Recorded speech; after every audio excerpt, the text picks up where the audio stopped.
वांगसन lover, कैसे हैं आप लोग। आई होप आप सब लोग अच्छे होंगे। मैं आपकी ऑथर प्रीति आप लोगों के लिए फिर से वन शॉट एफएफ लेकर आई हूँ, जिसे मैं ईजान फीस्ट कंपटीशन में देने वाली हूँ।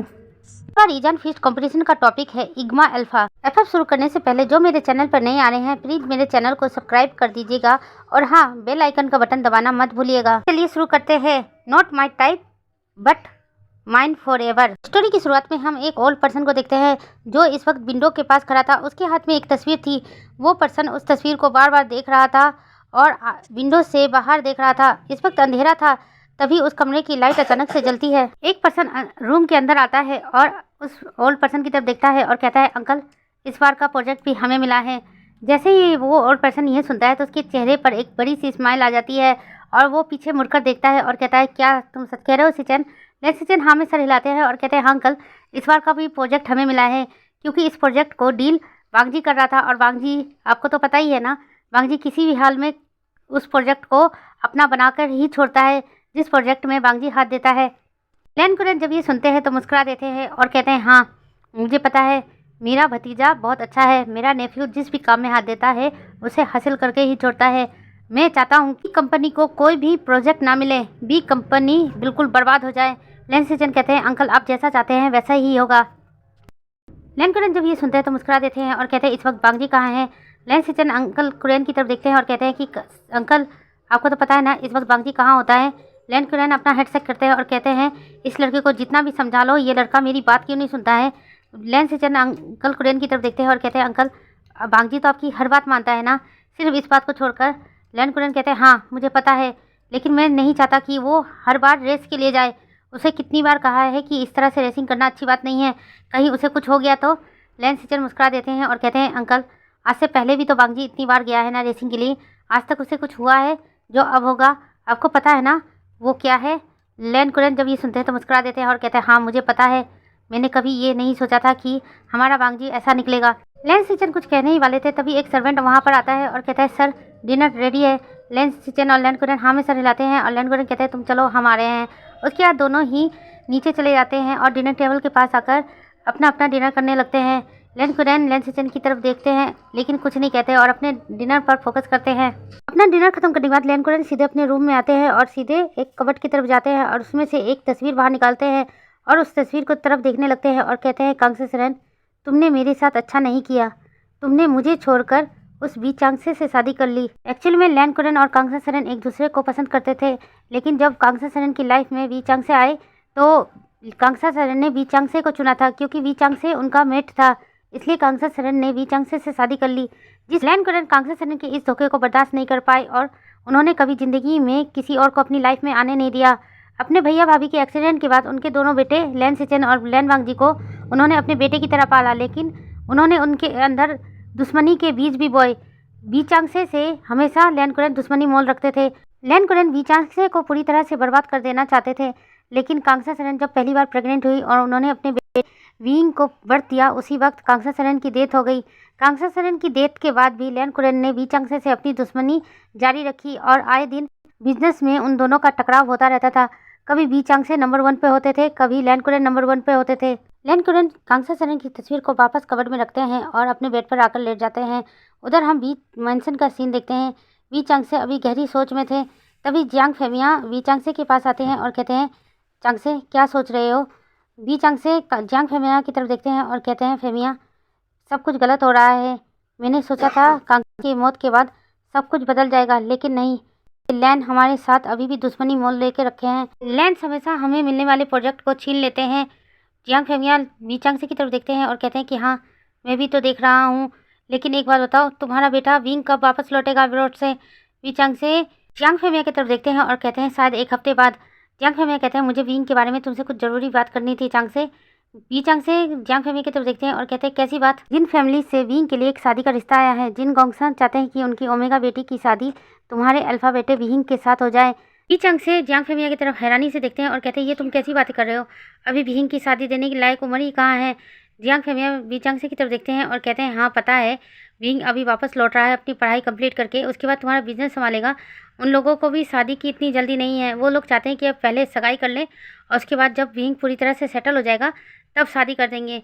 वैसे भी तुम्हें पता है ना, जिन गोंगसन की बेटी बहुत अच्छी है, और तुम तो मियान मियान से खुद ही मिले थे यानली की शादी में, वो कितनी प्यारी बच्ची है। वी चांग से जब ये सोचते हैं तो मुस्कुरा देते हैं और कहते हैं हाँ बहुत प्यारी बच्ची है। जियांग फेंगिया वी चांग से की तरफ देखते हैं और कहते हैं हाँ इसलिए कह रहा हूँ इस रिश्ते के लिए हाँ कर दो। विंग की और मियान मियान की अगर शादी हो गई तो जिन ग्योंगसा हमारे बिजनेस में भी फायदेमंद हो सकता है, तुम्हारे लिए ही बेनिफिट रहेगा। वी चांग से गहरी सोच में पड़ जाते हैं। उसके बाद जियांग फेंगिया की तरफ देखते हैं और कहते हैं ठीक है, विंग जब वापस लौटेगा उससे बात करके ही मैं हाँ कर सकता हूँ, मैं विंग की मर्जी के खिलाफ कुछ नहीं करूँगा। जियांग फेंगिया कहते हैं मुझे पता है विंग तुम्हारी ही बात मानेगा, वो बहुत अच्छा लड़का है। यहाँ से टाइम स्किप होकर आधी रात का सीन देखते हैं।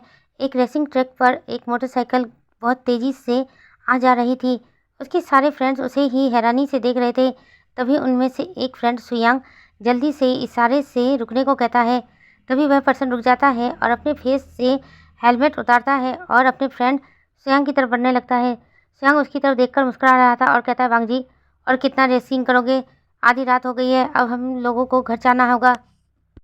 वांग जी सुयांग की तरफ देखता है और कहता है कि तुम लोग चले जाओ, जब मुझे नींद आएगी मैं घर चला जाऊंगा, फिलहाल मुझे अभी नींद नहीं आ रही है। सुयांग उसकी तरफ देखता है और मुस्कुरा देता है और कहता है एक काम कर, तू ना शादी कर ले, अगर तू शादी करेगा ना तभी घर की अहमियत पता चलेगी। तू घर क्यों नहीं जाना चाहता, मुझे बताएगा ज़रा। वांग जी मुस्कुरा देता है और कहता है कि मुझे घर में अकेलापन महसूस होता है, यहाँ रहता हूँ तो मुझे अकेलापन महसूस नहीं होता। सुयांग वांग जी की बात सुनकर मुस्कुरा देता है और कहता है तभी तो कह रहा हूँ शादी कर ले, तेरी लाइफ में कोई ओमेगा आएगा तो तुझे अकेलापन महसूस नहीं होगा। वांग जी सुयांग की तरफ घूर घूर के देखने लगता है और कहता है ऐसा कभी नहीं हो सकता, मेरी लाइफ में कोई भी ओमेगा नहीं आ सकता, क्योंकि अगर मैंने किसी ओमेगा को अपनी लाइफ में आने दिया तो मेरा एम मेरे हाथ से निकल जाएगा। मेरे ज़िंदगी में बहुत सारे मकसद हैं जिसे मुझे पूरा करना है। एक ओमेगा के आने से मैं कमज़ोर पड़ सकता हूँ, इसलिए मैं कभी किसी ओमेगा को अपने नज़दीक भी भटकने नहीं देता। सुयांग कुछ कहने ही वाला था। वांग जी सुयांग की तरफ देखता है और कहता है रात काफ़ी हो चुकी है, अब तुम्हें घर चले जाना चाहिए। ऐसा कहकर वांग जी रेसिंग ट्रैक की तरफ चला जाता है और फिर से अपनी मोटरसाइकिल पर बैठकर बाइक स्टार्ट कर देता है।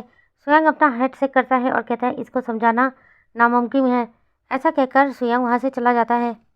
यहाँ से टाइम स्किप करके एक हफ्ते बाद का सीन दिखाते हैं। आज वी मैंगसन को बहुत अच्छे से सजाया जा रहा था, क्योंकि वी चांगसे का बेटा विहिंग परसों बाद अपने घर लौट रहा था। उसने अपनी पढ़ाई कंप्लीट कर ली थी और वो घर आ रहा था, जिस वजह से वी चांगसे ने एक छोटी सी पार्टी अर्जेंट की थी। जियांग फैमिली भी वहाँ आई थी। एक्चुअल में गांगसा सरन और मैडम यू दोनों कजन सिस्टर थी, जिस वजह से वी चांगसे से और जियांग फैमिली का एक बहुत गहरा रिश्ता था। विंग जैसे ही घर लौटता है वहाँ सबको देखकर बहुत खुश हो जाता है। विंग जल्दी से जियांग यानली और जियांग चंग के पास जाता है और उन दोनों को हक कर लेता है। पूरा परिवार भी विंग को देखकर खुश हो जाता है। वी चांग से विंग के पास जाते हैं और प्यार से उसके सर को चलाते हैं और कहते हैं आशिन बेटा कैसे हो। विंग जब अपने फादर को देखता है तो जल्दी से उन्हें हक कर लेता है और कहता है मैं ठीक हूँ डैड, आप कैसे हो। ऐसा कहकर विंग वी चांग से की तरफ देखने लगता है। वी चांग से विंग की तरफ देखते हैं और कहते हैं कि तुम ही बताओ मैं कैसा हूँ। विंग ध्यान से वी चांग से को देखने लगता है और कहता है डैड आप पहले से काफ़ी कमज़ोर नज़र आ रहे हो, क्या बात है। वी चांग से मुस्कुरा देते हैं और कहते हैं कुछ नहीं बेटा, थोड़ी सी तबीयत ख़राब हो गई थी, लेकिन अब मैं बिल्कुल ठीक हूँ। उसके बाद पार्टी स्टार्ट हो जाती है। विंग और जियांग चंग खूब ही मस्ती करते हैं, दोनों भाई मिलकर खूब शैतानियाँ भी करते हैं। मैडम यू दोनों के कान खींचती है और कहती है तुम दोनों बड़े हो चुके हो, लेकिन अभी भी बच्चों जैसी हरकतें करना बंद नहीं करते। विंग मैडम यू को देखकर मुस्कुराता है और कहता है क्या करूँ आंट, इतने दिनों बाद मैं अपने भाई से मिला हूँ, थोड़ी तो मस्ती करना बनता है ना। मैडम यू मुस्कुरा देती है और प्यार से विंग के सर को चलाती है और कहती है हाँ बेटा, लेकिन ज़्यादा मस्ती नहीं, अब तुम दोनों बड़े हो चुके हो, इस तरह मस्ती करोगे तो लोग क्या कहेंगे। तुम्हें वी कंपनी संभालनी है और जियांग चैंग तुम्हें जियांग कंपनी संभालनी है। तुम दोनों आने वाले नेक्स्ट सीईओ हो, तो कुछ तो मैच्योर हो जाओ। जियांग चैंग और विंग जब ये सुनते हैं दोनों मुस्कुरा देते हैं और जल्दी से मैडम यू को हक कर लेते हैं। मैडम यू प्यार से दोनों के सर को सहलाती है और कहती है चलो पार्टी स्टार्ट हो चुकी है, मेहमान भी आ चुके हैं, अब तुम ऐसी हरकत करना बंद। ऐसा मैडम यू विंग और जियांग चैंग को अपने साथ ले जाती है। पार्टी स्टार्ट हो चुकी थी। वहाँ पर जिन फैमिली भी आ चुकी थी। जिन गोंगसान वी चांगसे और जियांग फेमिया के साथ बातें कर रहे थे। वी चांगसे जिन गोंगसान की तरफ देखते हैं और कहते हैं मैंने आपके प्रपोजल के बारे में सोचा है, लेकिन पहले मैं विहिंग से बात करूँगा, फिर ही मैं इस रिश्ते को हाँ कर सकता हूँ। जिन गोंगसान कहते हैं कोई बात नहीं, पहले आपको अपनी बेटी से पूछ लेना चाहिए, इस तरह हम अपनी इच्छा ज़बरदस्ती बच्चों पर नहीं थोप सकते। मैंने अभी तक म्यान म्यान से भी नहीं पूछा, मुझे आपका बेटा अच्छा लगा, इसलिए मैंने इस रिश्ते की बात चलाई है। मैं भी मियान से पूछ लेता हूँ, अगर वो दोनों शादी के लिए राजी है तो हम उन दोनों की शादी करवा देंगे। जियांग फेमिया जब ये सुनते हैं तो कहते हैं हाँ, ये ठीक रहेगा। पहले ही मैंने अपनी बेटी यानली की शादी आपके घर में दी है, और अगर मियान हमारे घर आ जाएगी तो हमारी रिश्तेदारी और भी मजबूत हो जाएगी। जियांग और वीचांग से जब ये सुनते हैं तो दोनों मुस्कुरा देते हैं। यहाँ से हम नेक्स्ट मॉर्निंग का सीन देखते हैं। सभी लोग अपने अपने ब्रेकफास्ट टेबल पर बैठे हुए अपना अपना ब्रेकफास्ट कर रहे थे।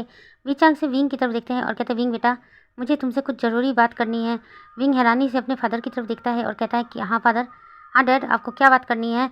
वीचांग से मुस्कुरा देते हैं और कहते हैं विंग, तुम्हारे लिए एक रिश्ता आया है जिन फैमिली से, मियान के लिए। विंग जब ये सुनता है तो हैरानी से वीचांग से की तरफ देखने लगता है और कहता है डैड, आपने हाँ तो नहीं किया ना। वीचांग से जब ये सुनते हैं तो हैरान हो जाते हैं और कहते हैं क्यों बेटा, मुझे मना करना चाहिए था।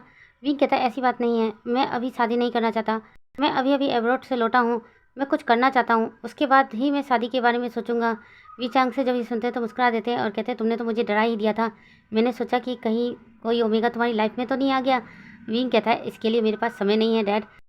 मैं चाहता हूँ कि हमारी वी कंपनी चाइना की नंबर 1 कंपनी हो जाए। मैं जानता हूँ लैंड कंपनी से हमारी दुश्मनी चल रही है, मैं लैंड कंपनी से भी आगे अपनी कंपनी को करूँगा। जब तक मेरा ये मकसद पूरा नहीं हो जाता तब तक मैं ये शादी नहीं कर सकता। वी चांग से कहते बेटा, बिजनेस तो अपने चलता ही रहेगा, लेकिन अपनी लाइफ के बारे में भी तो सोचना चाहिए ना। विंग कहता है हाँ, लेकिन पहले मैं कुछ कर जाऊँ फिर जाकर सोचूंगा, और हाँ अभी आप शादी के लिए हाँ मत कीजिएगा। वी चांग से जब ये सुनते हैं तो मुस्कुरा देते हैं। उसके बाद अपना अपना नाश्ता करने लगते हैं। उसके नेक्स्ट दिन ही वी चांग से विंग को वी कंपनी का CEO घोषित कर देते हैं। उसके बाद विंग बिजनेस को हैंडल करना स्टार्ट कर देता है। हम उधर लैंड मेंशन का सीन देखते हैं। लैंड सिचन और लैंड कुरन अभी अपना बात कर रहे थे, तभी वांग वहाँ जाता है। वांग जी को देखकर लैंड कहते हैं वांग जी, आज रहते कहाँ पर हो। वांग जी कहता है अंकल, मैं अपना काम तो सही से कर रहा हूँ ना, इससे क्या फ़र्क पड़ता है मैं कहाँ रहता हूँ या नहीं। हमारी कंपनी लैंड कंपनी चाइना की सबसे नंबर 1 कंपनी है, आपको चिंता करने की ज़रूरत नहीं है। लैंड कुरन कहता है लेकिन अब चिंता करने की ज़रूरत है, क्योंकि वी चांगसे का बेटा विंग एब्रॉड से पढ़ाई कंप्लीट करके लौट आया है और उसने पूरा बिजनेस अपने अंडर कर लिया। अब वो बिजनेस संभालेगा, इसलिए तुम्हारे लिए काम ज़्यादा बढ़ गया है। तुम्हें अपने बिजनेस पे ज़्यादा ध्यान देना होगा, फोकस करना होगा, कहीं वो हमारा पोजीशन ना छीन ले। वांग जी कहता है ऐसा कभी नहीं होगा, हमारी कंपनी लैंड कंपनी चाइना की नंबर 1 कंपनी थी और रहेगी, मैं कभी ऐसा होने नहीं दूंगा, आप बेफिक्र रह जाइए।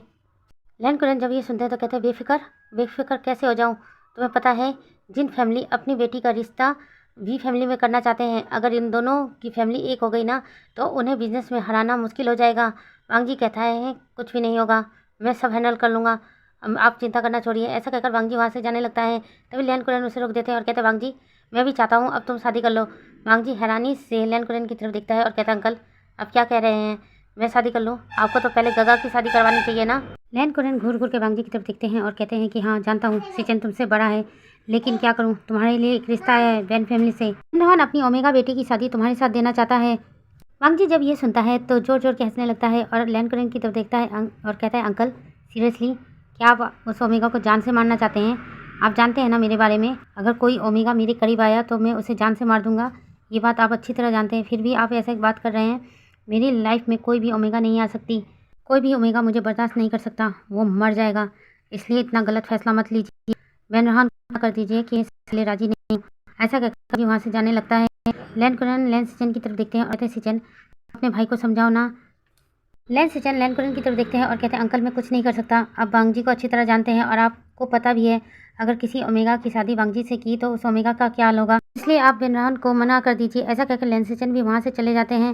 लैंड कुरन अपना हेड शेक करते हैं और कहते हैं वी चांग से मेरे से जीत जाएगा, अगर मैंने ये शादी नहीं करवाई तो मैं किसी भी हाल में वांग जी की शादी वैन किंग से करवा कर ही मानूंगा। इधर हम देखते हैं कि विंग अपना पूरा अटेंशन बिजनेस को दे रहा था। आज उसकी एक ज़रूरी प्रोजेक्ट के लिए मीटिंग में जाना था। विंग वीचांग से के पास आता है और डैड मैं जा रहा हूँ। वीचांग से विंग का हाथ पकड़ते हैं और कहते बेटा जरा ध्यान रखना, वहाँ पर लेंस भी आने वाले हैं, लेंस के हायर वांग जी को हराना बहुत मुश्किल है, वांग जी बिजनेस में बहुत ही तेज़ है, वो तुम्हें मिनटों में हरा देगा। मुस्कुराता है और कहता है डैड लेकिन इस बार नहीं, इस बार ये प्रोजेक्ट हमें ही मिलेगा, मैं किसी भी हाल में ये प्रोजेक्ट लेंस के पास जाने नहीं दूंगा। ऐसा कहकर विंग वहाँ से निकल जाता है। वांग जी भी इस मीटिंग के लिए आया था। विंग और वांग जी दोनों आमने सामने आते हैं। वांग जी आज पहली बार विंग को देखता है। विंग को देखने के बाद वांग जी को अजीब सा फील होता है, लेकिन वो कुछ भी नहीं कहता। विंग वांग जी की तरफ देखता है और वांग जी एक डेविल स्माइल करता है और फिर अपनी सीट पर जाकर बैठ जाता है। मीटिंग स्टार्ट होती है। लैंड कंपनी और वी कंपनी दोनों ने ही अपने प्रोजेक्ट बहुत अच्छी तरह बनाए थे। उन लोगों को समझ में नहीं आ रहा था ये प्रोजेक्ट किसको दे, लेकिन विंग क्योंकि नया था तो वो विंग को ही ये प्रोजेक्ट देना चाहते थे, इसलिए इस बार का प्रोजेक्ट उन्होंने विंग को दिया था, जिस वजह से लैंड वांग जी को बहुत गुस्सा आता है। लेकिन उस वक्त वो वहाँ पर कुछ भी नहीं कहता। वांग जी गुस्से में अपनी लैंड कंपनी में वापस आ जाता है और अब सारा एम्प्लॉय निकालता है, क्योंकि प्रोजेक्ट उन लोगों ने नहीं बनाया था। उस दिन के बाद से वांग जी और विंग का अक्सर आमना सामना होता था। कभी लैंड कंपनी को प्रोजेक्ट मिला करता था तो कभी वी कंपनी को। विंग और वांग जी हमेशा एक दूसरे को घूर घूर कर देखा करते थे। एक दिन वांग जी और विंग को एक प्रोजेक्ट के लिए आउट ऑफ सिटी जाना था। दोनों ही मीटिंग के लिए पहुंच चुके थे, लेकिन वहां जाकर पता चलता है कि अचानक मौसम खराब होने की वजह से मीटिंग कैंसिल हो गई है। विंग और वांग जी वापस आना चाहते थे, लेकिन मौसम खराब होने की वजह से वो दोनों भी वापस नहीं आ पाते। विंग और वांग जी अपने अपने सेक्रेटरी की तरफ देखते हैं और कहते हैं हमारे लिए होटल में रूम बुक करो। दोनों ही सेक्रेटरी चले जाते हैं होटल में रूम बुक करने के लिए। मौसम खराब होने की वजह से होटल में कोई भी रूम अवेलेबल नहीं था। बड़ी मुश्किल से उन दोनों को एक रूम मिलता है, जो कि एक हनीमून स्वीट था। वांग जी और विंग सेक्रेटरी आकर विंग और वांग जी को बताते हैं कि एक रूम मिला है, लेकिन वो हनीमून स्वीट है और उन दोनों को वो रूम शेयर करना पड़ेगा। विंग जब ये सुनता है तो कहता है बिल्कुल नहीं, मैं इस अल्फा के साथ कोई भी रूम शेयर नहीं करने वाला। वांग जी विंग की तरफ घूर कर देखता है और कहता है कि मुझे भी कोई शौक नहीं है तुम्हारे साथ रूम शेयर करने का। दोनों के सेक्रेटरी उन दोनों की तरफ देखते हैं और कहते हैं सर प्लीज़ समझने की कोशिश कीजिए, एक ही रूम मिला है, बड़ी मुश्किल से आप दोनों शेयर कर लीजिए, नहीं तो कुछ ही देर में और भी ज़्यादा मौसम खराब हो जाएगा और आप लोगों को यहीं बाहर काउच पर ही अपनी रात गुजारनी पड़ेगी। वांग जी और विंग दोनों एक दूसरे की तरफ देखते हैं और कहते हैं ठीक है। ऐसा कहकर दोनों ही उस रूम की तरफ बढ़ जाते हैं। वांग जी और विंग जब उस रूम में आते हैं तो रूम को देखकर दोनों ही हैरान हो जाते हैं। विंग वांग जी की तरफ देखता है और कहता है तुम काउच पर सो जाओ, मैं बेड पर सो जाऊँगा। वांग जी कहता है क्यों, तुम कहीं के राजकुमार हो जो तुम बेड पर सोगे और मैं काउच पर सोऊंगा? मैं बेड पर सोऊंगा और तुम काउच पर सो जाना। ऐसा कहकर वांग जी आगे बढ़ने लगता है। विंग कहता है नहीं, ऐसा नहीं हो सकता, मैं बेड पर सोऊंगा और तुम काउच पर सोगे। वांग जी कहता है एक काम करते हैं, बेड वैसे भी बड़ा है, हम दोनों ही शेयर कर लेते हैं। विंग कहता है बिल्कुल नहीं, तुम्हारे साथ तो मैं बिल्कुल नहीं सोऊंगा। वांग जी कहता है क्यों, डर गए हो? तुम तो एक अल्फा हो ना, अल्फा होकर मुझसे डर रहे हो? हम दोनों ही अल्फा हैं तो हम बेड शेयर कर सकते हैं और मैं वादा करता हूँ रात को कुछ भी नहीं करूँगा। विंग जब ये सुनता है तो मुँह बना लेता है और कहता है नहीं, मैं तुम्हारे साथ बेड शेयर नहीं करूँगा। वांग जी विंग की बातों को इग्नोर करता है और सीधे जाकर बेड पर लेट जाता है और विंग की तरफ देखता है और कहता है रूम की लाइट बंद कर दो, मुझे बहुत तेज़ नींद आ रही है। विंग जब ये सुनता है तो अपना मुंह बना लेता है और कहता है कि नहीं, तुम बेड पर क्यों सो रहे हो, मैं बेड पर सोऊंगा और तुम जाकर काउच पर सो, ये बेड मेरा है। वांग जी कहता है तुमने इसमें अपना नाम लिखा है? ऐसा कहकर वांग जी अपनी आंखें बंद कर लेता है। विंग अपना मुंह बनाता है और गुस्से में आकर बेड पर बैठ जाता है और वांग जी की तरफ देखने लगता है। वांग जी विंग की तरफ पीट करके लेट जाता है। विंग जब ये देखता है तो उसे बहुत गुस्सा आता है और अपने मन में कहता है मैं काउच पर क्यों लेटूं, मैं भी इसी बेड पर लेटूंगा। ऐसा कहकर विंग भी जाकर बेड पर लेट जाता है। वांग जी एक बार विंग को मुड़कर देखता है, उसके फेस पर एक हल्की सी स्माइल आ जाती है। वांग जी फिर से अपनी आंखें बंद कर लेता है। लगभग आधी रात हो चुकी थी। विंग गहरी नींद में सोया था, तभी अचानक विंग को कुछ महसूस होता है। विंग जल्दी से अपनी आंखें खोलता है और कुछ महसूस करने लगता है। उसे रूम के अंदर अजीब से फेरोमोन्स महसूस होते हैं। विंग अपने आसपास देखने लगता है। वांग जी अभी भी सोया हुआ था। विंग कहता है ये कैसी स्मेल है? ऐसा कहकर स्मेल को सूंघने लगता है, तभी उसे महसूस होता है कि ये फेरोमोन्स वांग जी के शरीर से आ रहे हैं। विंग वांग जी के करीब जाता है और सूंघने लगता है। विंग जब वांग जी की बॉडी को स्मेल करता है तो पता चलता है कि ये फेरोमोन्स वांग जी के ही बॉडी से आ रहे हैं। विंग अपने मन में सोचता है क्या वांग जी अपने रट में है? ऐसा सोचकर विंग जल्दी से वांग जी को जगाने लगता है और कहता है मिस्टर लैंड वांग जी उठिए, मिस्टर लैंड वांग जी उठिए, शायद आप रट में हैं। विंग के जगाने से वांग जी उठ जाता है। वांग जी की आंखें पूरी तरह से लाल हो जाती हैं। विंग वांग जी की तरफ देखता है और कहता है मिस्टर लैंड वांग जी शायद आप रट में हैं, मैं आपके रट कंट्रोल करने की मेडिसिन लेकर आता हूँ, मेरे बैग में रखा है, मेरे पास भी है तो आप ले लीजिए। ऐसा कहकर विंग वहाँ से उठकर जाने लगता है, लेकिन तभी वांग जी विंग का हाथ पकड़ लेता है और अपने ऊपर खींच लेता है। ये देखकर विंग हैरान हो जाता है और कहता है मिस्टर लैंड वांग जी ये आप क्या कर रहे हैं? वांग जी विंग की तरफ देखता है और गहरी गहरी सांसें लेने लगता है और कहता है तुम्हारा मेडिसिन मेरे पर कोई काम नहीं करेगा, मेरे रट को ये अल्फा की मेडिसिन कोई काम नहीं करेगी। विंग जब ये सुनता है तो हैरान हो जाता है और कहता है अल्फा मेडिसिन आप पे कोई काम नहीं करेगी, मगर क्यों? वांग जी गहरी गहरी सांसें लेने लगता है और विंग की तरफ देखता है और कहता है क्योंकि मैं एक इग्मा अल्फा हूँ। विंग जब ये सुनता है तो हैरान हो जाता है और जल्दी से वांग जी से दूर होता है और कहता है क्या कहा आपने? वांग जी अभी भी गहरी गहरी सांसें ले रहा था और कहता है तुमने जो सुना वो सच है, मैं एक इग्मा अल्फा हूँ। विंग कहता है लेकिन इग्मा अल्फा तो बहुत रेयर होते हैं। विंग इससे आगे कुछ कह पाता, वांग जी विंग को अपने ऊपर फिर से खींच लेता है। विंग वांग जी की आंखों में देखने लगता है। वांग जी की आंखें पूरी तरह से लाल हो चुकी थी और विंग की आंखों में देख रही थी। विंग वांगजी से दूर हटने की कोशिश करता है, लेकिन वांगजी उसे कस के पकड़ लेता है और जल्दी से उसके होठों पर किस करना लगता है। विंग जब यह देखता है तो उसकी आंखें बड़ी बड़ी हो जाती है। विंग वांगजी से दूर जाने की कोशिश करता है, लेकिन वांगजी बहुत ही पावरफुल था। विंग वांगजी से दूर नहीं जा पाता। वांगजी ने विंग को कस के पकड़ रखा था। विंग एक अल्फा था, लेकिन वांगजी के आगे वो कमजोर पड़ रहा था। विंग वांगजी से अपने आप को छुड़ाने की कोशिश करता है, जिस वजह से वांगजी इरिटेट हो जाता है और जल्दी से विंग के दोनों हाथों को पकड़ लेता है और उसे बेड से पिनअप कर देता है। विंग जब यह देखता है तो हैरान हो जाता है और कहता है, मिस्टर लैन वांगजी, ये आप क्या कर रहे हैं? आपको पता है? छोड़िए मुझे इस रूम से जाने दीजिए।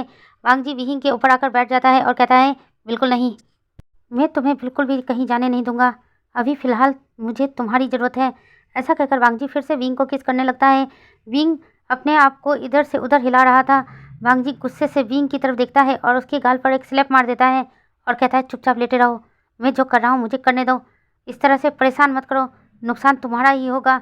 विंग जब ये सुनता है तो हैरान हो जाता है और वांगजी की आंखों में देखने लगता है और कहता है, आप गलत कर रहे हैं, मैं एक अल्फा हूँ, आप एक अल्फा के साथ ऐसा नहीं कर सकते। वांगजी विंग की एक भी बात नहीं सुनता है और अपना काम करना स्टार्ट कर देता है। कुछ ही देर में उस रूम में विंग की चीखने की आवाज़ें सुनाई देने लगती है। वांगजी ग्रोल कर रहा था और विंग चीखे जा रहा था क्योंकि विंग को बहुत पेन हो रहा था। वांगजी लगभग पूरी रात ही विंग के साथ एवरीडे मीन्स एवरीडे करता है। सुबह के 5 बजे जाकर वांगजी थककर विंग के ऊपर ही लेट जाता है। अभी भी वांगजी विंग के अंदर ही था। विंग को बहुत पेन हो रहा था। विंग के आंखों से आंसू बह रहे थे। लगभग सुबह के 11 बजे विंग और वांगजी के रूम के दरवाजे पर नॉक होने लगती है। विंग अभी तक सोया नहीं था, वो पेन में था। विंग जब नॉक सुनता है तो वांगजी की तरफ देखने लगता है। वांगजी अभी भी विंग के ऊपर ही लेटा हुआ था। विंग वांगजी को जगाने की कोशिश करता है, वांगजी को अपने शरीर से धक्का मारने की कोशिश करता है, लेकिन विंग के दोनों हाथ बंधे हुए थे, जिस वजह से विंग कुछ भी नहीं कर रहा था। विंग के मुंह से आवाज़ भी नहीं निकल रही थी। विंग खुद को ही हिलाने डुलाने लगता है, जिस वजह से वांगजी की नींद में डिस्टर्ब आता है। वांगजी धीरे से अपनी आंखें खोलता है और विंग को देखने लगता है। विंग को देखकर हैरान हो जाता है और कहता है, तुम मेरे नीचे क्या कर रहे हो? विंग रोनी सी सूरत बनाता है और कहता है, प्लीज़ मेरे ऊपर से हट जाओ, मुझे बहुत पेन हो रहा है। वांगजी जब ये सुनता है तो विंग को गौर से देखने लगता है तो हैरान हो जाता है। वांगजी जल्दी से विंग के ऊपर से हटने की कोशिश करता है, जिस वजह से विंग को बहुत जोर के पेन होता है क्योंकि अभी भी वांगजी विंग के अंदर ही था। वांगजी जब ये देखता है तो और भी हैरान हो जाता है। विंग के दोनों हाथ बंधे हुए थे और पूरे बेडशीट पर ब्लड ही ब्लड था। वांगजी अपना सर पकड़ लेता है और कहता है, रात को क्या हुआ था? विंग जब ये सुनता है तो गुस्से से वांगजी की तरफ देखता है और कहता है, तुम्हें मेरी हालत देखकर पता नहीं चल रहा रात को क्या हुआ था? तुम रात को अपने रट में आ गए थे और तुमने अपने रट के दौरान मेरे साथ ये सब किया। वांगजी अपने सर को पकड़कर बैठ जाता है और रात के बारे में सोचने लगता है। वांगजी हैरानी से विंग की तरफ देखता है और कहता है, मैंने ये सब जानबूझकर नहीं किया है। विंग जब ये सुनता है तो गुस्से से वांगजी की तरफ देखता है और कहता है, मुझे कुछ नहीं पता तुमने जानबूझ के किया या अनजाने में, लेकिन गलत तो मेरे साथ किया है ना। तुम एक अल्फा होकर मेरे साथ ऐसा कैसे कर सकते जबकि मैं खुद एक अल्फा हूँ? वांगजी से विंग की बातें सुन रहा था। वांगजी अपने मन में सोचता है, इस तरह मैं अचानक अपने रट में कैसे आ सकता हूँ? मेरे रट को तो आने में अभी भी पूरे 3 महीने बाकी हैं। वांगजी विंग की तरफ हैरानी से देखता है और कहता है, लेकिन मेरा अभी रट का समय नहीं था, इस तरह से अचानक मैं रट में कैसे आ सकता हूँ? विंग जब ये सुनता है तो हैरान हो जाता है और वांगजी की तरफ देखता है और कहता है, पहले मेरे हाथ खोलो, मेरे हाथों में बहुत पेन हो रहा है। वांगजी जब ये सुनता है तो जल्दी से विंग के दोनों हाथ खोल देता है। विंग उठकर बैठने की कोशिश करता है, लेकिन उसकी कमर में बहुत तेज दर्द होता है। विंग गुस्से से वांगजी की तरफ देखता है और कहता है, तुम एक नंबर की बीस्ट हो। वांगजी विंग की बातें सुन रहा था, लेकिन विंग को कुछ नहीं कह रहा था। विंग गुस्से से वांगजी की तरफ देखता है और कहता है, मेरी शक्ल क्या देख रहे हो? मेरे को बैठने में मदद करो, मैं उठकर बैठ नहीं पा रहा हूँ। वांगजी जब ये सुनता है तो जल्दी से विंग के पास जाता है और विंग की बैठने में मदद करता है। विंग वांगजी की तरफ देखता है और कहता है, ये तुम्हारा कैसा रट था जो एक दिन में आया और ख़त्म भी हो गया? वांगजी जब ये सुनता है तो सोच में पड़ जाता है और कहता है, हाँ, मेरा रट जब आता है तो कम से कम 7-8 दिन रहता है, ऐसे कैसे कि एक ही रात में मेरे रट ख़त्म हो गई? वांगजी विंग की तरफ देखता है और कहता है, मुझे नहीं पता। विंग कहता है, यहाँ आने से पहले तुमने कुछ खाया पिया था? वांगजी ना में सिर हिलाता है और कहता है, नहीं, मैंने कल कुछ भी नहीं खाया था, मीटिंग के लिए निकलना था इसलिए मैंने कुछ भी नहीं खाया था, और यहाँ आने के बाद तो मेरा मूड इतना ख़राब हो गया कि मुझे कुछ खाने पीने को मन ही नहीं किया। ऐसा कहकर वांगजी कुछ सोचता है और विंग की तरफ देखता है और कहता है, एक्चुअली में रात को मेरे सर में बहुत पेन हो रहा था, मेरे को नींद नहीं आ पा रही थी, जिस वजह से मैंने मेडिसिन और थोड़ा पानी पिया था। ऐसा कहकर टेबल की तरफ इशारा कर देता है। विंग उस मेडिसिन और पानी की गिलास की तरफ देखता है और कहता है, क्या तुमने ये वाला मेडिसिन खाया था? वांगजी हाँ में सर हिलाता है। विंग जल्दी से उस मेडिसिन को उठाता है और रीड करने लगता है और वांग जी की तरफ देखता है और कहता है, क्या सच में तुमने इस वाले मेडिसिन को खाया था? वांग जी हाँ में सर हिलाता है और कहता है, हाँ मेरे पास पेन किलर नहीं था तो मैंने ड्रॉयर से पेन किलर निकाल के खा लिया था। विंग कहता है, तुमने कितनी गोली खाई थी? वांग जी विंग की तरफ देखता है और कहता है, सर में कुछ ज़्यादा ही दर्द हो रहा था इसलिए मैंने 3 गोली खा ली थी। विंग अपने सर में हाथ मारता है और कहता है, ये मेडिसिन पेन किलर नहीं है। वांग जी कहता है, क्या? वांग जी जल्दी से उस मेडिसिन को विंग के हाथ से ले लेता है और पढ़ने लगता है। वांग जी हैरानी से विंग की तरफ देखता है और कहता है, ये तो। विंग गुस्से से वांग जी की तरफ देखता है और कहता है, इडियट, ये एक हनीमून स्वीट है, इस रूम में इसी तरह की मेडिसिन मिलेगी, तुम्हें पेन किलर नहीं मिलेगा। वांग जी मेडिसिन की तरफ देखता है और एक बार विंग देखता है और कहता है, आई एम सॉरी, मैंने ये जानबूझकर नहीं किया है। विंग वांग जी की तरफ देखता है और कहता है, अब जो हो गया सो हो गया, अब तुम जल्दी से उठो, फ्रेश हो और मेरे लिए पेन किलर लेकर आओ क्योंकि मुझे भी उठना है, क्योंकि तुमने मेरी कमर तोड़ के रख दी। तुम एक नंबर के बीस्ट हो। तुम्हारी जिस भी ओमेगा से शादी होगी ना, वो तो एक दिन में ही मर जाएगी। वो तो मैं अल्फा था इसलिए तुम्हें बर्दाश्त कर पाया, कोई ओमेगा तो तुम्हें बिल्कुल बर्दाश्त ही नहीं कर पाएगी। वांग जी जब विंग की ये बातें सुनता है तो हैरानी से विंग की तरफ देखने लगता है। विंग गुस्से से वांग जी की तरफ देखता है और कहता है, मेरी शक्ल क्या देख रहे हो, जल्दी जाओ और फ्रेश हो और मेरे लिए मेडिसिन लेकर आओ। वांग जी ने अभी भी कुछ नहीं पहन रखा था। वांग जी जल्दी से खड़ा हो जाता है और वॉशरूम की तरफ जाने लगता है। वांग जी अभी भी नेकेड था। विंग जब वांग जी को इस नेकेड देखता है तो अपना मुंह बना लेता है और दूसरी तरफ देखने लगता है। कुछ देर बाद वांग जी वॉशरूम से फ्रेश होकर तरफ पैर आ रहे हैं। विंग को देखने लगता है। विंग अपना मुंह बनाता है और कहता है, मुझे इस तरह से क्यों देख रहे हो? वांग जी कहता है, क्या तुम्हें मदद चाहिए? विंग वांग जी की तरफ देखता है और कहता है, मैं एक अल्फा हूँ, मुझे तुम्हारी कोई मदद नहीं चाहिए। ऐसा कहकर विंग खड़े होने की कोशिश करता है लेकिन उसकी कमर में बहुत तेज़ पेन होता है। वांग जी जल्दी से विंग के पास आता है और कहता है कि चलो मैं तुम्हें वॉशरूम में छोड़ देता हूँ। ऐसा कहकर वांग जी विंग को ब्राइडल स्टाइल में कैरी कर लेता है। विंग हैरानी से वांग जी की तरफ देखने लगता है और कहता है, ये क्या कर रहे हो, मुझे नीचे उतारो। वांग जी कहता है, अभी तुम चल नहीं सकते, मैं तुम्हें वॉशरूम में ले जा रहा हूँ। ऐसा कहकर वांग जी विंग को वॉशरूम में ले जाता है और उसे बाथटब में बैठा देता है और फिर हल्का गुनगुना पानी बाथटब में भरने लगता है। विंग को बहुत ज़्यादा आराम मिलता है। ये गहरी सांस छोड़ता है और जल्दी से अपनी आंखें बंद कर देता है। वांग जी विंग की तरफ देखता है और कहता है कि तुम कुछ देर यहीं रहो, मैं तुम्हारे लिए मेडिसिन लेकर आता हूँ। विंग वांग जी की तरफ देखता है और कहता है, तुम्हें कहीं जाने की ज़रूरत नहीं है, होटल स्टाफ को बोलोगे तो वो ला कर दे देगा। और हाँ, रूम क्लीनर को बोल देना रूम भी क्लीन कर दे, मैं वापस उस मेसी बेड पर जाकर नहीं लेटने वाला। ऐसा कहकर विंग फिर से अपनी आंखें बंद कर लेता है। वांग जी जल्दी से रूम से बाहर आता है तो उसका फ़ोन रिंग करने लगता है। वांग जी अपना फ़ोन देखता है तो उसके सेक्रेटरी का फ़ोन था। वांग जी जल्दी से फ़ोन पिक करता है और हेलो बोलता है। सेक्रेटरी जल्दी से बोलता है, सर आप दरवाज़ा क्यों नहीं खोल रहे हैं, हम दोनों बहुत परेशान हो रहे हैं, आप दोनों ठीक तो हैं? वांग जी कहता है, हाँ मैं ठीक हूँ। उसके बाद सेक्रेटरी पूछे, सर हमारी फ़्लाइट 12 बजे की है, आप दोनों जल्दी से रेडी होकर बाहर आ जाइए, हम दोनों आप दोनों का इंतज़ार कर रहे हैं। वांग जी एक बार रूम की तरफ देखता है और एक बार वॉशरूम की तरफ। उसके बाद कहता है कि मैं और विंग आज नहीं आ रहे हैं, एक काम करो तुम दोनों यहाँ से चले जाओ, हम लोग कल आएंगे। सेक्रेटरी जब ये सुनता है तो हैरान हो जाता है और कहता है, सर आप दोनों यहाँ रुकने वाले हैं? वांग जी कहता है, हाँ हम दोनों ने डिसाइड किया आज हम यहीं पर रुकेंगे, हमें यहाँ घूमना फिरना है, इसलिए तुम दोनों एक काम करो, तुम दोनों यहाँ से चले जाओ। ऐसा कहकर वांग जी फ़ोन कट कर देता है। वांग जी के सेक्रेटरी जब ये सुनता है तो हैरान हो जाता है और विंग के सेक्रेटरी की तरफ देखता है और कहता है, दोनों आज यहीं रुकना चाहते हैं, हम दोनों को वापस जाने को कहा है। जब दूसरा सेक्रेटरी ये सुनता है तो कहता है, क्या कहा? वो दोनों एक दूसरे के साथ रहना चाहते हैं? लेकिन वो दोनों तो एक दूसरे से नफरत करते हैं ना, दोनों राइवल्स हैं, तो दोनों एक साथ क्यों? वांग जी के सेक्रेटरी कहता है, पता नहीं ऐसा क्यों है, लेकिन हम दोनों को वापस जाने को कहा है तो हम दोनों वापस चलते हैं। ऐसा कहकर दोनों वहाँ से जाने लगते हैं। वांग जी अभी भी रूम की तरफ देख रहा था और वॉशरूम की तरफ देख रहा था। उसके बाद वांग जी होटल के स्टाफ को मेडिसिन और रूम क्लीन करने को कहता है। कुछ देर में ही क्लीनर रूम में आ जाते हैं। वांग जी उन लोगों की तरफ देखता है और कहता है, रूम क्लीन करो। ऐसा कहकर वांग जी बालकनी में चला जाता है। विंग अभी भी वॉशरूम में था। क्लीनर जब रूम की ऐसी हालत देखता है तो हैरान हो जाता है, फिर अपने मन में सोचता है, ये हनीमून स्वीट है, शायद ये दोनों मैरिड कपल हैं और इनकी हाल ही में शादी हुई है और अपनी वेडिंग नाइट मना रहे हैं। ये सोचकर वह रूम को क्लीन कर देता है। वांग जी थोड़ी देर में ही रूम में वापस आ जाता है और क्लीनर की तरफ देखता है और कहता है, क्या तूने रूम क्लीन कर दिया? क्लीनर हाँ में सर हिलाता है। वांग जी कहता है, ठीक है अब तुम यहाँ से जा सकते हो। क्लीनर लेकिन वहाँ से जाता नहीं है, अब बस मुस्कुराता रहता है। वांग जी हैरानी से क्लीनर की तरफ देखने लगता है। क्लीनर वांग जी की तरफ देखता है और मुस्कुरा के कहता है, शादी मुबारक हो सर। वांग जी को कुछ समझ में नहीं आ रहा था। वांग जी क्लीनर की तरफ देखता है और कहता है, तुम्हें कुछ चाहिए क्या? वो क्लीनर अपना सर नीचे झुका लेता है और कहता है, सर आपकी न्यू वेडिंग हुई है तो हमें टिप्स। ऐसा कहकर वो अपना सर नीचे कर लेता है। वांग जी गुस्से में अपने हाथों की मुट्ठियाँ कस लेता है और कहता है, किसने कहा मेरी शादी हो गई है? क्लीनर हैरानी से वांग जी की तरफ देखने लगता है और कहता है सर ये हनीमून स्वीट है, यहाँ अक्सर मैरिड कपल ही आते हैं। आपके ओमेगा इस वक्त वॉशरूम में है ना, जिनके लिए आपने मेडिसिन मंगाई है। ऐसा कहकर क्लीनर मेडिसिन वांग जी के हाथ में दे देता है। वांग जी कुछ कह नहीं जाता है, फिर अपने मन में सोचता है रहने दो, कुछ बताऊंगा तो कुछ उल्टा ही हो जाएगा।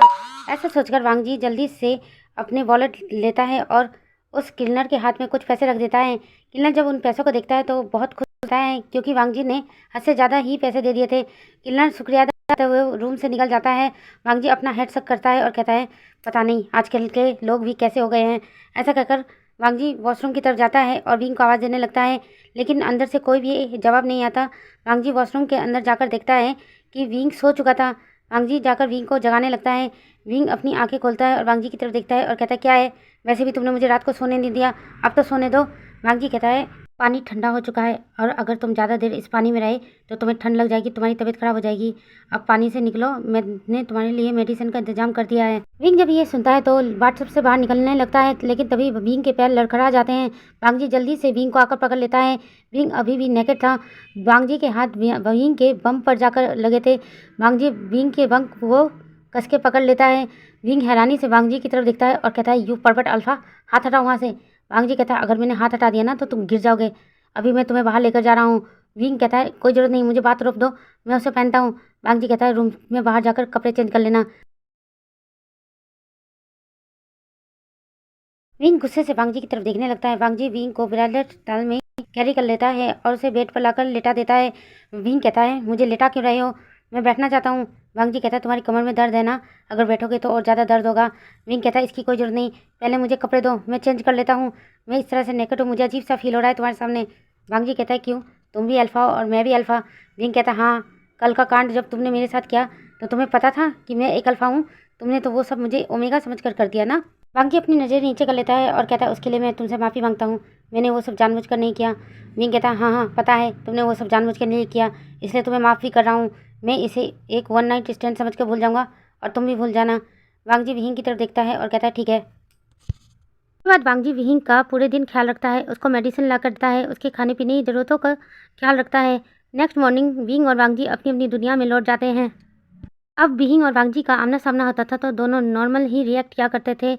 अब दोनों एक दूसरे की तरफ गुस्से से नहीं देखा करते थे। इस हादसे के लगभग 1 महीने बाद विंग लिविंग रूम में बैठकर कुछ काम कर रहा था, तभी वी चांग से विंग के पास आते हैं और कहते हैं विंग बेटा मुझे तुमसे कुछ ज़रूरी बात करनी है। विंग अपने फादर की तरफ देखता है और कहता है हाँ डैड कहिए क्या बात करनी है। वी चांग से विंग के पास बैठ जाते हैं और कहते हैं बेटा तुम्हें वापस आए हुए पूरे 6 महीने हो चुके हैं और तुमने सब कुछ अच्छे से संभाल भी लिया है, बिजनेस भी अच्छी तरह हैंडल कर रहे हो। तुम्हें पता है कल जिन गोंगसान का कॉल आया था वो फिर से तुम्हारी और मियानमैन की शादी की बात कर रहे थे, मैंने इस बार हाँ कर दी है। विंग हैरी ने डैड को देखता है और कहता है डैड हाँ क्यों किया। वी चांग से कहते हैं तुम्हें वो पसंद नहीं। विंग कहता है ऐसी बात नहीं है, लेकिन मैं अभी शादी नहीं करना चाहता था। वी चांग से कहते हैं एक ना एक दिन तो तुम्हें करनी है ना बेटा, ये बहुत अच्छा रिश्ता है, उसको मना नहीं कर पा रहा हूँ। पता है वो एक ओमेगा के फादर हैं, उनको इनसिक्योरिटी हो रही है, कब तक मैं उम्मीद लगा कर बैठूँ कि तुम कुछ करोगे, कुछ बड़ा करोगे, उसके बाद जाकर तुम दोनों की शादी। अभी फ़िलहाल के लिए अगर तुम शादी नहीं करना चाहते तो हम एंगेजमेंट कर देते हैं, प्लीज़ बेटा। मैंने उन्हें वादा किया है, अगर तुम मना कर दो तो मेरा वादा टूट जाएगा। ऐसा कर वी चांग की तरफ देखने लगते हैं। विंग एक गहरी सांस छोड़ता है और साथ कहता है ठीक है, जैसा आपको ठीक लगे वैसा करिए। ऐसा कहकर विंग अपने रूम में चला जाता है। वी चांग से तो बहुत खुश हो जाते हैं और जल्दी से जियांग फेमिया के पास जाते हैं और कहते हैं विंग शादी के लिए राज़ी हो गया है, लेकिन अभी वो शादी नहीं करना चाहता, तो हम एक काम करते हैं, क्यों ना हम उन दोनों की एंगेजमेंट कर देते हैं। जियांग फेमिया जब ये सुनते हैं तो कहते हैं ठीक है, मैं जिन गोंगसान से बात करता हूँ। ऐसा कहकर जियांग फेमिया जिन गोंगसान को फ़ोन लगा देते हैं और उनसे बातें करने लगते हैं। उधर विंग अपने रूम में आकर कुछ सोचने लगता है, फिर अपना हेड चेक करता है और कहता है वो बस एक वन नाइट स्टैंड था, ऐसा कुछ नहीं।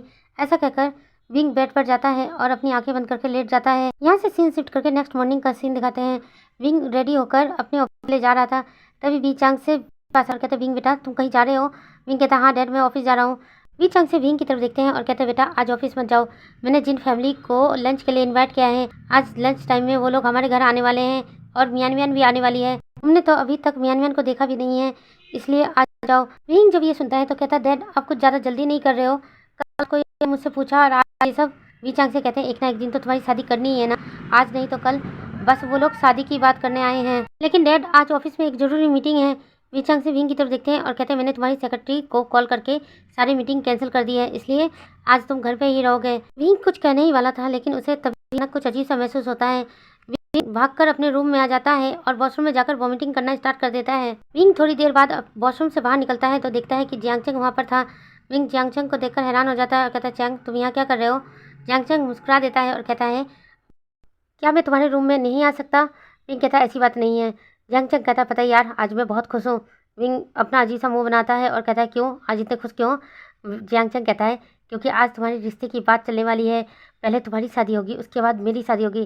तुम्हें पता है मेरी गर्लफ्रेंड कब से मुझे कह रही है कि मैं अपनी फैमिली से बात करूं, लेकिन तुम्हें पता है ना मॉम को देखने के बाद मैं डर जाता हूं और उनसे मैं कुछ भी नहीं बोल पाता।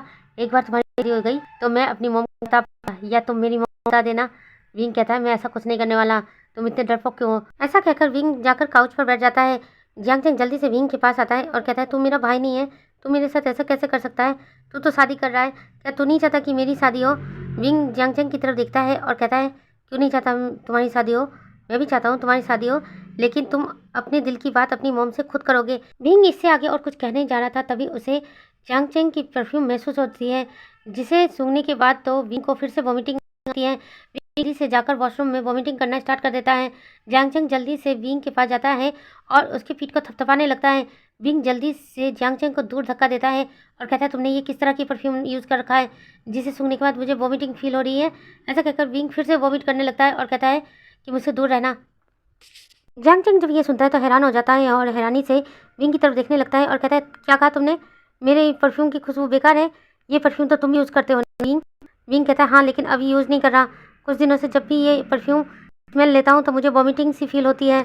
जियांगचंग जब ये सुनता है तो जोर जोर के हंसने लगता है और कहता है सच में यार तुम तो एक प्रेग्नेंट ओमेगा की तरह रिएक्ट कर रहे हो। ऐसा है कि जैसे कि तुम प्रेग्नेंट हो और तुम्हें स्मेल अच्छी नहीं लग रही, लेकिन ऐसा हो नहीं सकता ना क्योंकि तुम एक अल्फा हो। विंग अपना मुंह बना लेता है और चुपचाप बैठ जाता है।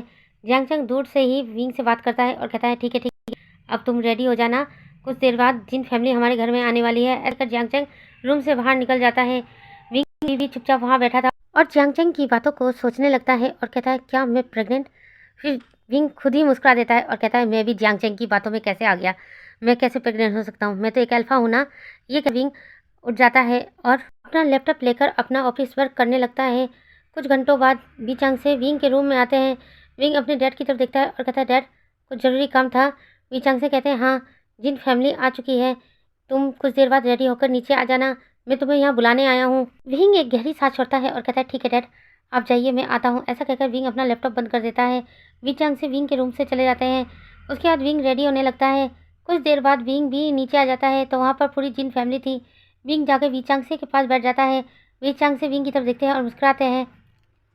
वीचांग से विंग की तरफ देखकर मुस्कुरा देते हैं और उसके बाद म्यानमैन का इंट्रोडक्शन विंग से कराते हैं। विंग और म्यानमैन आज पहली बार मिले थे। म्यानमैन विंग की तरफ देखकर मुस्कुरा देती है लेकिन विंग का रिएक्शन बिल्कुल कोल्ड था। विंग कुछ भी नहीं कहता है। वहाँ पर जियांग फैमिली भी मौजूद थी। उसके बाद तीनों फैमिली मिलकर शादी की बात आगे चलाते हैं। जियांगचंग विंग के पास आकर बैठ जाता है और उसे कोनी मारते हुए कहता है अब बहुत जल्द तुम्हारी शादी हो जाएगी, उसके बाद मेरा नंबर होगा, मैं कितना एक्साइटेड हूँ। ऐसा कहकर विंग की तरफ देखकर मुस्कुरा देता है। विंग अपना मुंह बना लेता है लेकिन कुछ भी नहीं कहता है। उसके बाद तीनों फैमिली मिलकर विंग और म्यानमैन की एंगेजमेंट की डेट फिक्स कर देते हैं। आज से लगभग 15 दिन बाद विंग और म्यानमैन की एंगेजमेंट थी। सभी लोग बहुत खुश थे। तभी सर्वेंट आकर बता देता है कि लंच तैयार है। उसके बाद सभी लोग लंच के लिए चले जाते हैं। सब लोग लंच कर रहे थे और बातें कर रहे थे लेकिन विंग चुपचाप था। जियांगचंग विंग की तरफ गौर से देखता है और विंग के कान में कहता है क्या कुछ हुआ है क्या। विंग जियांगचंग की तरफ देखता है और कहता है क्यों। जियांगचंग कहता है तुम जब से यहाँ पर आए हो मैं तुम्हें अजीब सा देख रहा हूँ, तुम बहुत उदास नजर आ रहे हो, क्या तुम्हें ये शादी नहीं करनी है। विंग जियांगचंग की तरफ देखता है और कहता है ऐसी बात नहीं है, मुझे थोड़ा बिजनेस का टेंशन है इसलिए शायद तुम्हें ऐसा लग रहा होगा। ऐसा कहकर विंग अपना लंच करना स्टार्ट कर देता है। उसके बाद सभी लोग लंच कर रहे थे।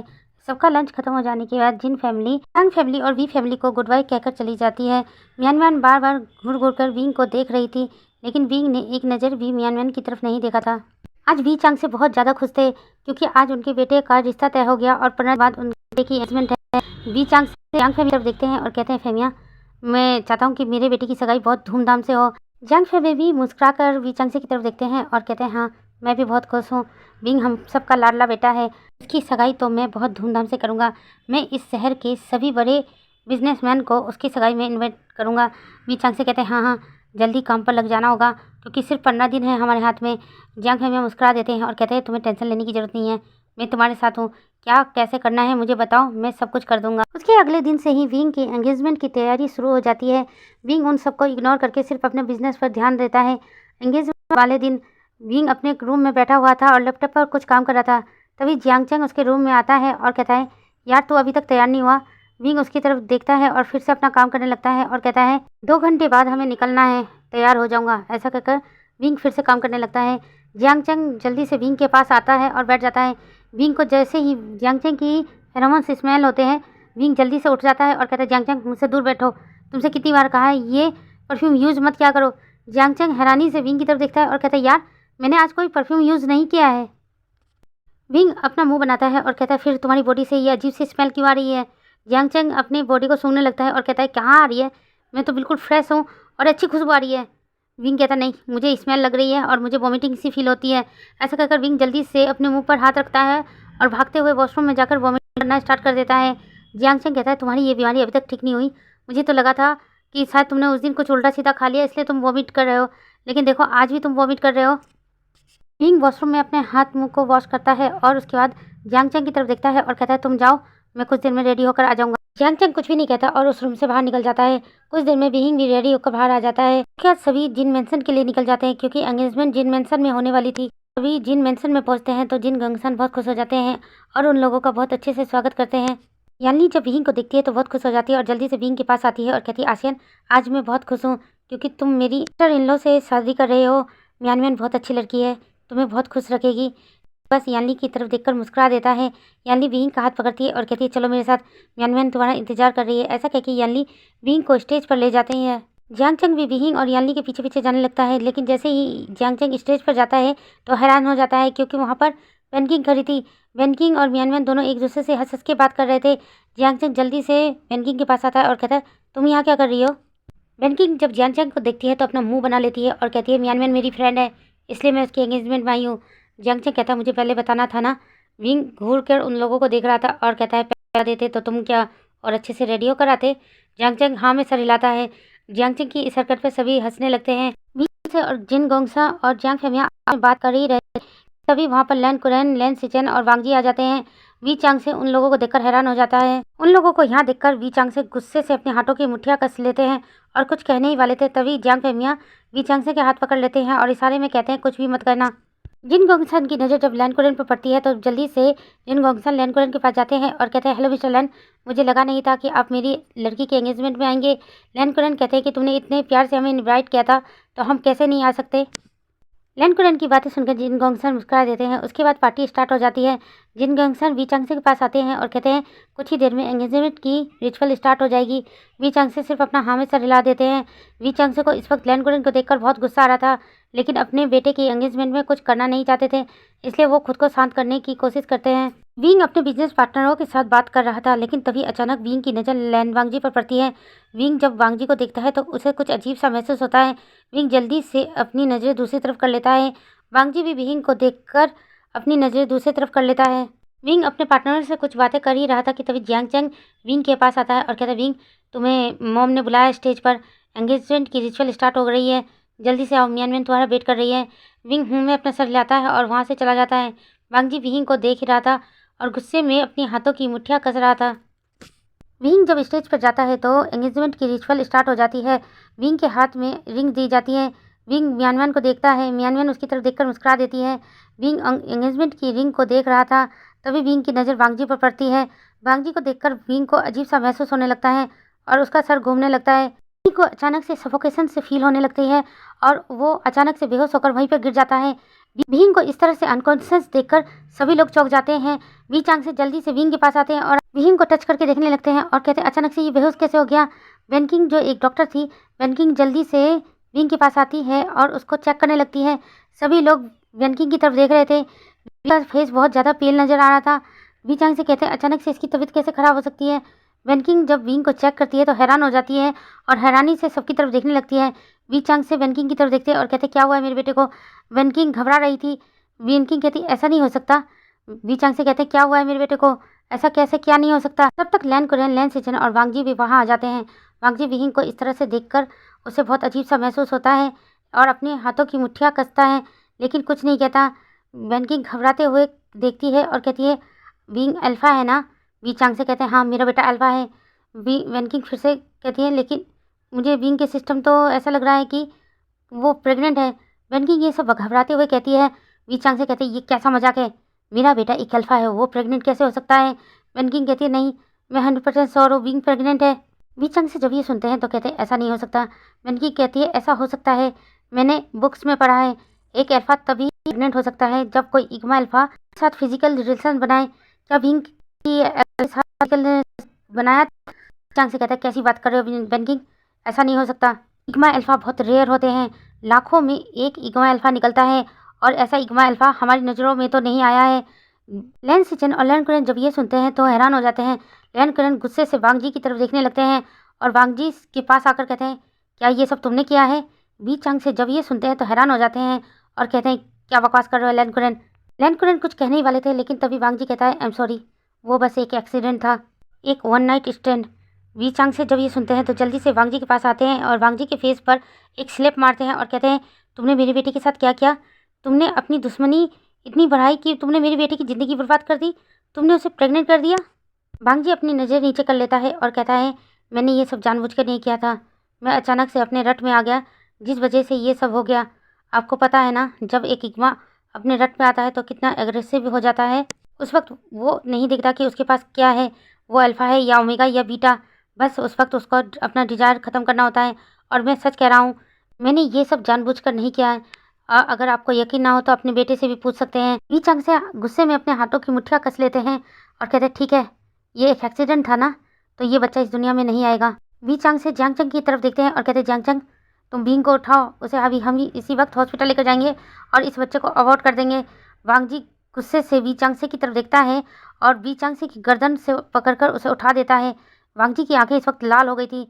वांग जी गुस्से से ग्रोल करता है और कहता है, हाउ डेयर यू, तुम्हारी हिम्मत कैसे हुई मेरे बच्चे को मारने की? लैन कुरेन जब ये देखते हैं तो जल्दी से वांग जी के पास आते हैं और वांग जी से कहते हैं, वांग जी तुम पागल हो गए हो, छोड़ो उसे।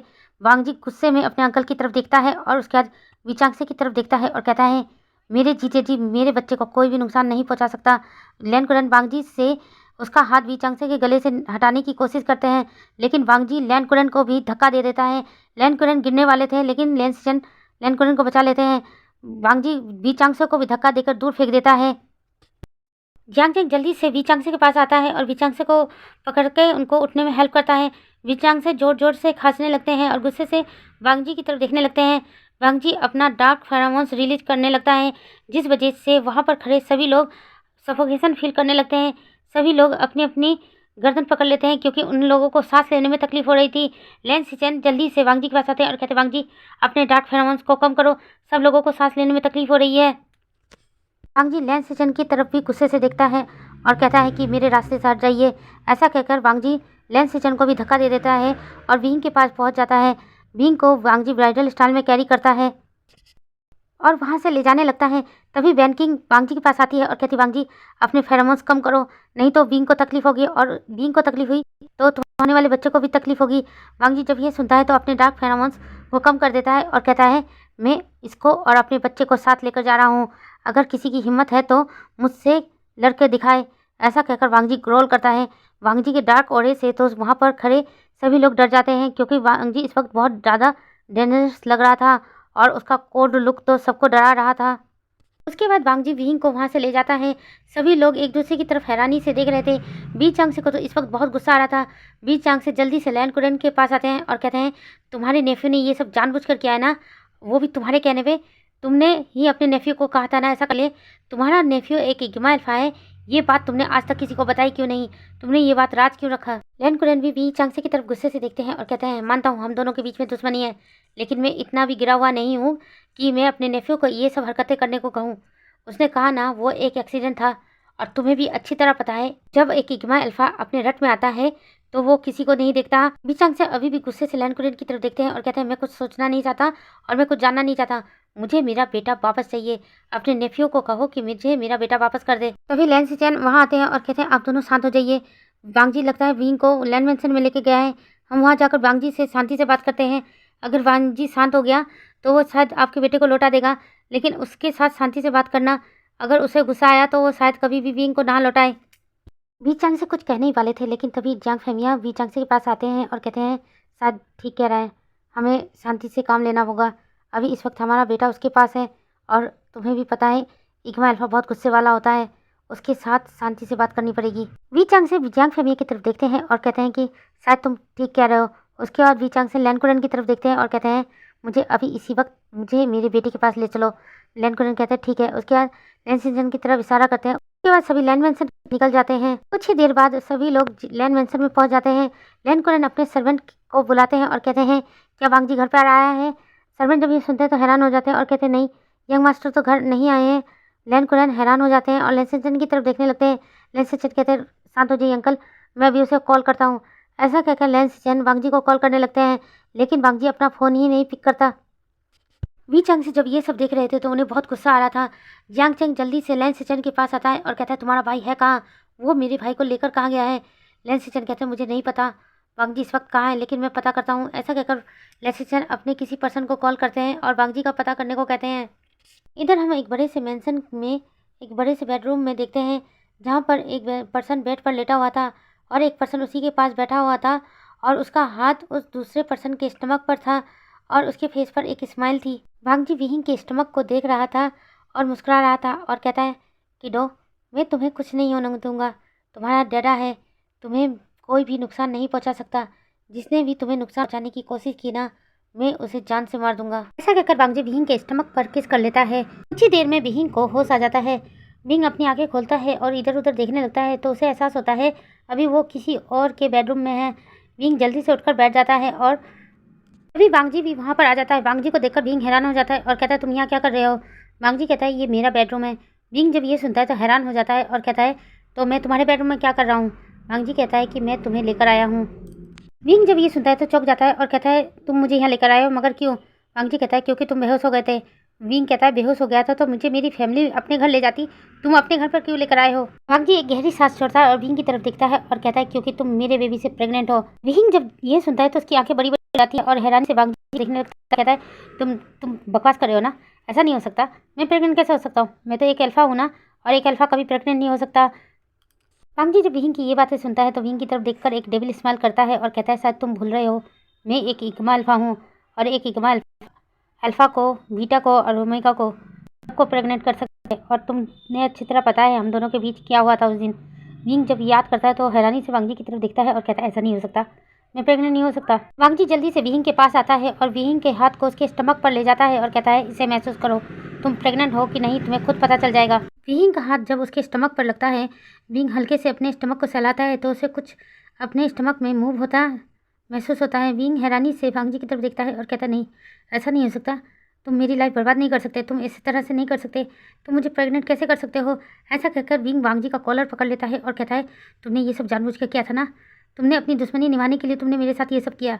वांग जी विंग का हाथ अपने कॉलर से छुड़वाता है और विंग की तरफ देखता है और कहता है नहीं, मैंने ये जानबूझ कर नहीं किया है, ये अनजाने में हुआ है, और ये बात तुम भी अच्छी तरह से जानते हो कि मैंने जानबूझकर कुछ भी नहीं किया, लेकिन अब तुम मेरे बेबी से प्रेग्नेंट हो और उसे तुम्हें व्रत देना होगा। विंग जब ये सुनता है तो कहता नहीं, मैं इसको व्रत नहीं देने वाला, मैं अपनी लाइफ बर्बाद नहीं कर सकता, मैं एक अल्फा हूँ और एक अल्फा होके मैं एक बच्चे को बर्थ दूंगा, ऐसा नहीं हो सकता।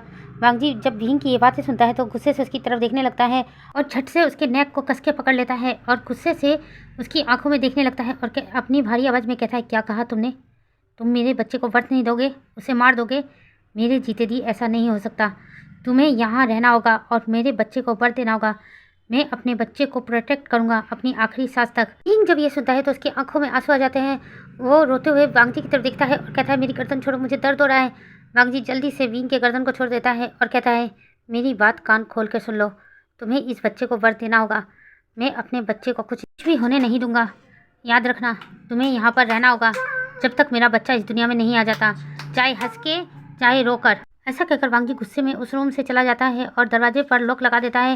विंग जल्दी से दरवाजे के पास आता है और दरवाज़ा पीटने लगता है और कहता है वांग जी दरवाज़ा खोलो, मुझे मेरे घर जाने दो, मेरे बाबा मेरी चिंता कर रहे होंगे, प्लीज़ प्लीज़ दरवाज़ा खोलो वांग जी। लेकिन वांग जी विंग की तरफ एक बार भी नहीं देखता और लिविंग रूम में जाकर चुपचाप बैठ जाता है। उधर विंग दरवाज़ा पीटे जा रहा था और रोए जा रहा था। उधर लैन सिचन को खबर मिलती है कि वांगजी विहिंग को लेकर जिंगसी गया है। लैन सिचन लैन कुरन की तरफ देखते हैं और कहते हैं अंकल वांगजी इस वक्त जिंगसी में है। लैन कुरन कहते हैं वो लड़का वहाँ क्यों गया है। लैन सिचन लैन कुरन की तरफ देखते हैं और कहते हैं अंकल वहाँ जाना मुश्किल होगा क्योंकि वांगजी ने वहाँ की सिक्योरिटी बढ़ा दी है। लैन कुरन कहते हैं कुछ भी हो जाए हम इनके बेटे को इन्हें लौटा देंगे, मैंने वादा किया है। लैन कुरन जल्दी से वी चांगसे के पास आते हैं और कहते हैं मैंने तुमसे वादा किया ना तुम्हारा बेटा तुम्हारे पास होगा, तो चलो तुम्हारे बेटे को लेने चलते हैं। उसके बाद लैन कुरन लैन सिचन की तरफ देखते हैं और कहते हैं सिचन हमारे पास कितने गार्ड हैं, जितने भी गार्ड्स हो उन सबको ले चलो क्योंकि वांगजी को हम अकेले संभाल नहीं पाएंगे, वांगजी को संभालना बहुत मुश्किल है। लैन सिचन जब ये सुनते हैं तो कहते हैं जी अंकल मैं अभी अपने सारे गार्ड्स को बुला लेता हूँ। जियांग चैंग जल्दी से वी चांगसे के पास आते हैं और कहते हैं अंकल इतने गार्ड्स की क्यों ज़रूरत है, उसे तो हम सब अकेले ही संभाल सकते हैं ना। जियांग फेंगिया जियांग चैंग की तरफ देखते हैं और कहते हैं नहीं बेटा तुम्हें इग्मा अल्फा के बारे में कुछ भी नहीं पता, वो 1 मिनट में 100 लोगों को मार सकता है, उसके में इतनी पावर होती है कि उसे कोई अकेले नहीं संभाल सकता, उसके लिए काफ़ी लोगों की ज़रूरत होगी। एक इग्मा अल्फा सबसे हाई रैंक वाला अल्फा होता है, वो सबसे पावरफुल होता है, उसके अंदर अलग से ही शक्तियाँ होती हैं, उसका सामना करना हम अल्फाओं के लिए नामुमकिन है। जियांग जब ये सुनता है तो कहता है तो ठीक है मैं अपने गार्ड्स को बुला लेता हूँ। वी चांग से कहते हैं हाँ चैंग हमारे पास जितने भी गार्ड्स हैं सबको बुला लो। लैन सिचन सबकी तरफ देखते हैं और कहते हैं अब हम शायद हमें निकलना होगा। वी चांग से जियांग फेमिया और जियांग चैंग हाँ में सर हिलाते हैं। उसके बाद सभी लोग वहाँ से निकल जाते हैं सीधे जिंगसी के लिए। तो चलिए गाइस अब आगे क्या होगा इसके नेक्स्ट पार्ट में आएगा, क्योंकि मैं इसे 2 पार्ट में डिवाइड कर रहा हूँ। मैंने स्टोरी रिकॉर्डिंग की थी, लगभग 1 घंटे की मेरी रिकॉर्डिंग डिलीट हो चुकी है, मुझे फिर से रिकॉर्डिंग करनी पड़ी जिस वजह से मैं स्टोरी को आज अपलोड कर नहीं पा रही थी। फिर सोचा क्यों ना मैं शॉर्ट करके ही अपलोड कर दूँ, इसलिए मैं आज ही अपलोड कर रही हूँ, लेकिन शॉर्ट में इसके 2 शॉर्ट आएंगे। 1 शॉर्ट मैं आज अपलोड कर रही हूँ और सेकेंड पार्ट मैं किसी और दिन अपलोड करूँगी। आप लोगों को यहाँ तक की स्टोरी कैसी लगी प्लीज़ कमेंट करके ज़रूर बताइएगा, और हाँ लाइक करना मत भूलिएगा, और मेरे चैनल पर जो नए आ रहे हैं प्लीज़ मेरे चैनल को सब्सक्राइब कर दीजिएगा और बेल आइकन का बटन दबाना मत भूलिएगा। Thanks for watching.